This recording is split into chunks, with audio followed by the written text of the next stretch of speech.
So how does a hacker get your password? How does this even happen? We hear about this all the time, but a lot of times we don't really know how it all works.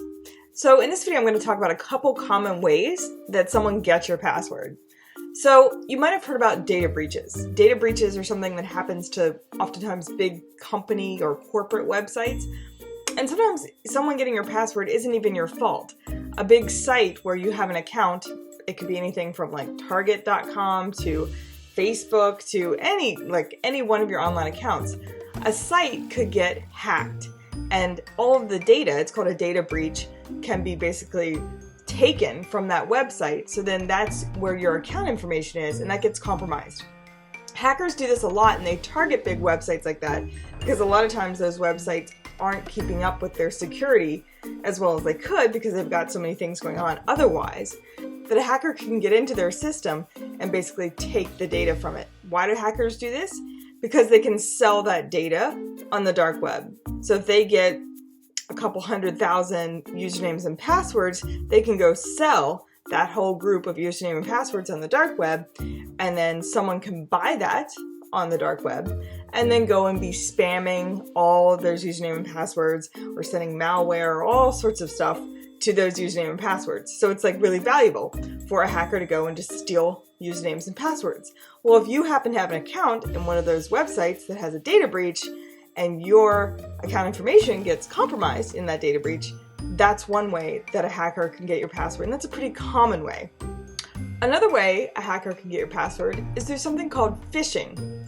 So phishing, it's P-H-I-S-H-I-N-G. Phishing is a term that means basically whenever you see an email, or maybe it's a Facebook message, maybe it's a text message, anything like that that has an attachment to it, or it has like a link inside of it where you click and go to a web page, well, that can be phishing. So phishing could come in the form of an attachment, and that attachment actually ends up installing malware, maybe without you knowing, on your device or your computer.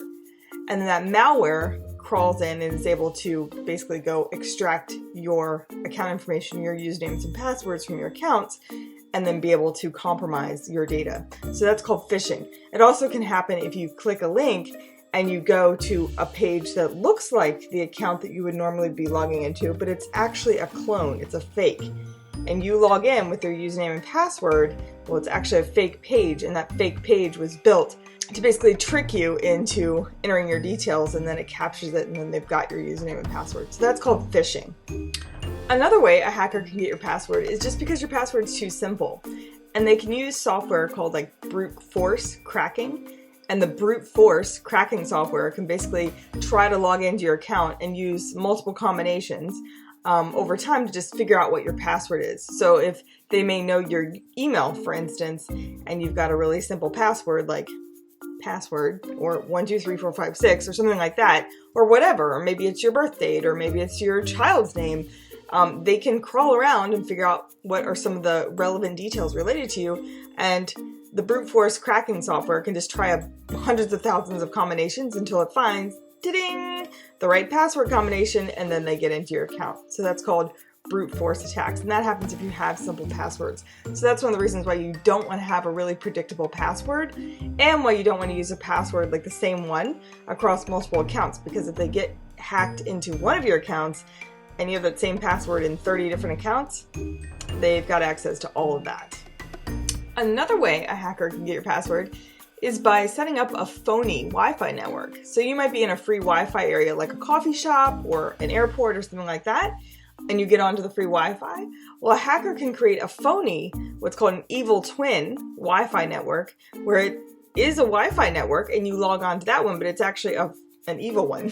It's a fake one that was set up for you to be tempted to get on, and then you're onto this free Wi-Fi, and whatever you're doing, whatever you're logging into while you're on that free Wi-Fi is then exposed to this hacker because he's capturing all of your data. So say you're in an airport and you see 3 or 4 options for free Wi-Fi, and you jump on the one that says totally free Wi-Fi or whatever. It might say, JFK airport free Wi-Fi or whatever, and you think that's the legit one, and you just jump on, you surf around as usual. Well, if you open up your bank accounts, if you open up your Facebook account, if you open any account you might open while you're surfing on that free Wi-Fi, then exposes you, and all of your data then can be captured by that evil twin network.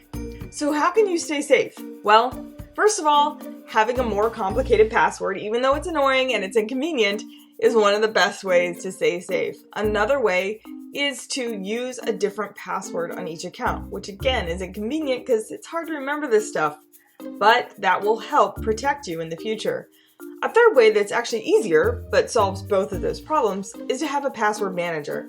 So a password manager, there's many options out there. There's one called LogMeOnce that you might want to check out. It's a free software, free password manager that you download, and it gives a couple extra layers of security, and it kind of makes it have a little bit of an edge compared to some of the other ones out there on the market. And it's free software that you're able to install on all of your devices to be able to access your accounts, and basically you log in one time to your password manager, say once a day or however you have it set, and once you're logged in, it saves all of your account information, your usernames and passwords. So basically once you're logged in to your password manager, it can log you in automatically to all your accounts. And then when you close out, you just log out of the password manager and you're logged out. So it's like a one-time thing to be able to get into all of your accounts. And LogMeOnce makes it simpler because you can log in to your account using something like your facial recognition or a PIN or your thumbprint. So you don't even have to remember a password to get into your password manager. So it makes it really convenient. So that's a free piece of software that you can try that can just eliminate a lot of hassle with passwords, but give you a lot of extra security immediately so you don't become vulnerable in the event that a hacker is sniffing around in your network or trying to crack into one of your accounts. Thanks for watching this video.